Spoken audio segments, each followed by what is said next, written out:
এখন শুনবেন আজকের গুরুত্বপূর্ণ খবরের শিরোনাম। চুক্তির জন্য প্রস্তুত পুতিন, যুদ্ধ শুরুর জন্য জেলেনস্কিকে দুষলেন ট্রাম্প। যে হুঁশিয়ারি দিলেন ইরানি জেনারেল। বিরল খনিজ সম্পদ রপ্তানি বন্ধের ঘোষণা চীনের, বড় ধাক্কায় যুক্তরাষ্ট্র। ইসরায়েলি পণ্য বর্জন জরুরি, কিছু জনগণের ক্ষতি করে নয়, জানিয়েছেন আল্লামা রাগিব নাইমি। মালদ্বীপে ইসরায়েলের প্রবেশে নিষেধাজ্ঞা। পশ্চিমবঙ্গে একদিনে 24 বাংলাদেশি গ্রেফতার। চুক্তির জন্য প্রস্তুত পুতিন, যুদ্ধ শুরুর জন্য জেলেনস্কিকে দুষলেন ট্রাম্প। ইউক্রেন যুদ্ধ বন্ধে একটি স্থায়ী শান্তি চুক্তির জন্য রুশ প্রেসিডেন্ট ভ্লাদিমির পুতিন প্রস্তুত রয়েছে বলে মন্তব্য করেছেন যুক্তরাষ্ট্রের বিশেষ দূত স্টিভ উইটকফ। তবে যুক্তরাষ্ট্রের মধ্যস্থতায় এই শান্তি চুক্তির পথটা যে মোটেও মসৃণ নয়, সে ইঙ্গিত দিয়েছেন রাশিয়ার পররাষ্ট্রমন্ত্রী সের্গেই লাভরভ। তার ভাষ্যমতে চুক্তির মূল অংশগুলো নিয়ে যুক্তরাষ্ট্রের সঙ্গে সমঝোতায় পৌঁছানো সহজ নয়। ইউক্রেন যুদ্ধ 3 বছরের বেশি সময় ধরে চলছে। যুদ্ধ থামাতে ইউক্রেন ও রাশিয়ার সঙ্গে আলোচনা করছে যুক্তরাষ্ট্র।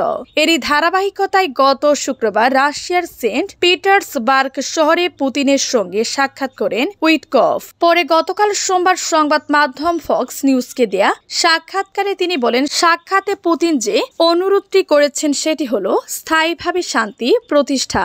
সাক্ষাৎকারে স্টিভ উইটকফ বলেন, আমার মনে হয় আমরা এমন কিছুর দ্বার প্রান্তে রয়েছি যা বড় পরিসরে বিশ্বের জন্য খুবই গুরুত্বপূর্ণ। তিনি বলেন, এই পর্যায়ে আসতে কিছুটা সময় লেগেছে, তবে 5 ঘন্টা ধরে আলোচনার পর তার মনে হয়েছে একটি চুক্তি হতে যাচ্ছে। এছাড়া বাণিজ্যিক সুযোগগুলো ব্যবহারের মাধ্যমে যুক্তরাষ্ট্র ও রাশিয়ার সম্পর্কে নতুন করে ঘটনের সম্ভাবনা রয়েছে। তবে উইটকফের মতো চুক্তি নিয়ে অতটা আশার কথা শোনাননি সের্গেই লাভরভ। যে হুঁশিয়ারি দিলেন ইরানি জেনারেল। ইরানের ইসলামী বিপ্লবী গার্ড কোর IRGCর এক জেনারেল বলেছেন, ইরানের জাতীয় নিরাপত্তা এবং প্রতিরক্ষা ক্ষমতা নিয়ে কোনো আলোচনার দরকার নেই। Brigadier general Ali Mohammad Nayeri উমানি ইরান ও যুক্তরাষ্ট্রের সঙ্গে দ্বিতীয় দফা পরোক্ষ আলোচনার আগে বলেছেন, জাতীয় নিরাপত্তা, প্রতিরক্ষা এবং সামরিক শক্তিতে ইরানের লাল রেখা বা সর্বোচ্চ প্রস্তুতি পর্যায়ে আছে। যে কোনো পরিস্থিতিতে এই নিয়ে আলোচনা করার কিছু নেই। ইরানকে কিছু প্রমাণ করতে হবে না। ইসরায়েলি সরাসরি ইরানি হামলা ট্রু প্রমিস 1-এর প্রথম বার্ষিকী উপলক্ষে এক সংবাদ সম্মেলনে এসব কথা বলেন জেনারেল আলী মোহাম্মদ নাইনি। এই অভিযানের প্রথমবারের মতো ইসরায়েলি 3 শতাধিক ড্রোন এবং ক্ষেপণাস্ত্র দিয়ে হামলা চালায় ইরান। ট্রু প্রমিস নামের অভিযানটি সিরিয়ার রাজধানী দামেস্কে ইরানের কনসুলেটে ইসরায়েলি হামলায় 7 জন IRGC সদস্য নিহত হওয়ার 2 সপ্তাহেরও কম সময়ের মধ্যে চালানো হয়েছিল। বিরল খনিজ সম্পদ রপ্তানি বন্ধের ঘোষণা চীনের, বড় ধাক্কায় যুক্তরাষ্ট্র। চলমান বাণিজ্য যুদ্ধের মধ্যে যুক্তরাষ্ট্র এবার চুম্বক ও বিরল খনিজ পদার্থ রপ্তানি বন্ধের ঘোষণা দিয়েছে চীন। এরই মধ্যে বিভিন্ন চীনা বন্দরে চুম্বকের চালানো পাঠানো বন্ধ করেছে শি জিনপিং প্রশাসন। বিশ্লেষকরা বলেছেন, বেইজিংয়ের এমন পদক্ষেপে বড় ক্ষতির মুখে পড়তে যাচ্ছে ওয়াশিংটন।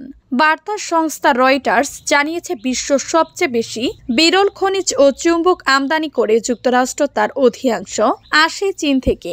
পাল্টাপাল্টি শুল্করূপের মধ্যে গত 4 এপ্রিল 6টি বিরল ভারী ক্ষার মুক্তিকার সহ বিরল চুম্বক রপ্তানিতে কড়াকড়ি আরোপ করে চীন।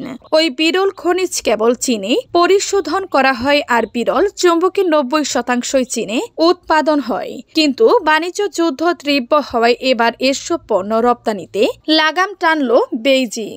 প্রতিবেদন মতে, খনিজ ও চুম্বকগুলোর চালান এখন কেবল বিশেষ রপ্তানি লাইসেন্স থাকলেও অন্য দেশে রপ্তানি করা যাবে, যদিও চীনা কর্তৃপক্ষ এখনো এই লাইসেন্স দেওয়ার প্রতিক্রিয়া শুরু করেনি। ধারণা করা হচ্ছে, চীনের নতুন এই পদক্ষেপে বড় ক্ষতির মুখে পড়তে যাচ্ছে যুক্তরাষ্ট্র, কারণ চীনের বিরল খনিজগুলো বৈদ্যুতিক গাড়ি, এরোলেন্স, সেমিকন্ডাক্টর ও সামরিক সরঞ্জাম তৈরিতে ব্যবহৃত হয়।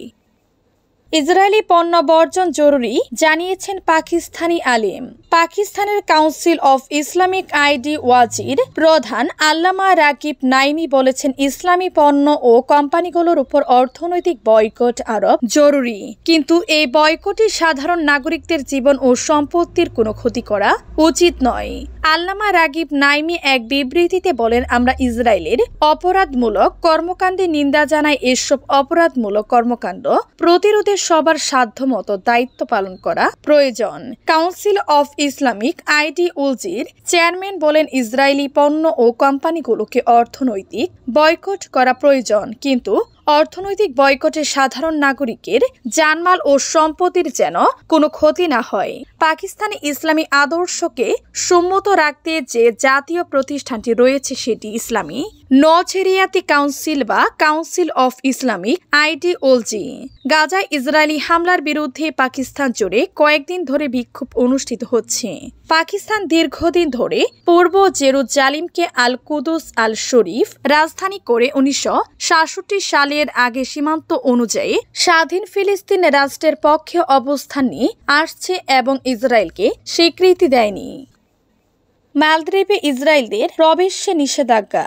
পর্যটনের জন্য জনপ্রিয় দেশ মালদ্বীপে ইসরায়েলের নাগরিকদের প্রবেশে নিষেধাজ্ঞা দেওয়া হয়েছে। ফিলিস্তিনের গাজা ইসরায়েলের নৃশংসতার প্রতিবাদে এই নিষেধাজ্ঞা দিয়েছে মালদ্বীপ সরকার। আজ মঙ্গলবার দেশটির পার্লামেন্টে নিষেধাজ্ঞা সংক্রান্ত আইনের অনুমোদন দেওয়া হয়। এর পরপরই তাতে অনুসমর্থন জানান প্রেসিডেন্ট মোহাম্মদ মুইজ্জু। মালদ্বীপের প্রেসিডেন্টের কার্যালয়ের এক বিবৃতিতে বলা হয়েছে, ফিলিস্তিনি জনগণের বিরুদ্ধে ইসরায়েল যে নৃশংসতা চালিয়ে যাচ্ছে এবং জাতিগত নিধনের যে কর্মকাণ্ড চালাচ্ছে তার জবাবে সরকারের শক্ত অবস্থান তুলে ধরেছে। আইনের প্রতি প্রেসিডেন্ট মুইজ্জুর এই অনুসমর্থন ফিলিস্তিনের প্রতি নিজেদের সংহতিপূর্ণ বক্ত করেছে মালদ্বীপ। আইন পাশের সঙ্গে সঙ্গে ইসরায়েলদের ভ্রমণে নিষেধাজ্ঞা কার্যকর হবে বলে প্রেসিডেন্টের কার্যালয়ের এক কর্মকর্তা এএফপিকে জানিয়েছেন। এই আইন পাশের জন্য আগে থেকে বিরোধী দলগুলো এবং সরকারের মিত্ররা মুইজ্জুকে চাপ দিচ্ছিলেন। ইসরায়েলের পররাষ্ট্র মন্ত্রণালয় গত বছর তাদের নাগরিকদের মালদ্বীপ ভ্রমণ না করার আহ্বান জানিয়েছিল। পর্যটকদের কাছে জনপ্রিয় গন্তব্যস্থল মালদ্বীপ। পশ্চিমবঙ্গে একদিনে 24 বাংলাদেশি গ্রেফতার। ভারতের পশ্চিমবঙ্গের দক্ষিণ 24 পরগনা জেলা থেকে নারী শিশুসহ অন্তত 24 বাংলাদেশি নাগরিককে গ্রেফতার করা হয়েছে। গত 24 ঘন্টায় জেলার সুন্দরবন উপকূলীয় সীমান্ত লাগোয়া একটি গ্রাম থেকে ওই বাংলাদেশিদের গ্রেফতার করেছে ভারতীয় আইন শৃঙ্খলা বাহিনী। মঙ্গলবার ভারতের সরকারি কর্মকর্তা বাংলাদেশি নাগরিকদের গ্রেফতারের এই তথ্য জানিয়েছিলেন খবর আনন্দবাজার ও IANS। ভারতীয় কর্মকর্তারা বলেছেন, গ্রেফতারকৃত বাংলাদেশিদের মধ্যে 11 জন নারী, 9 জন পুরুষ ও 4 জন শিশু। দক্ষিণ 24 পরগনা জেলার সুন্দরবন এলাকার চিলমারি বন অঞ্চলের একটি গ্রাম থেকে তাদের গ্রেফতার করা হয়েছে।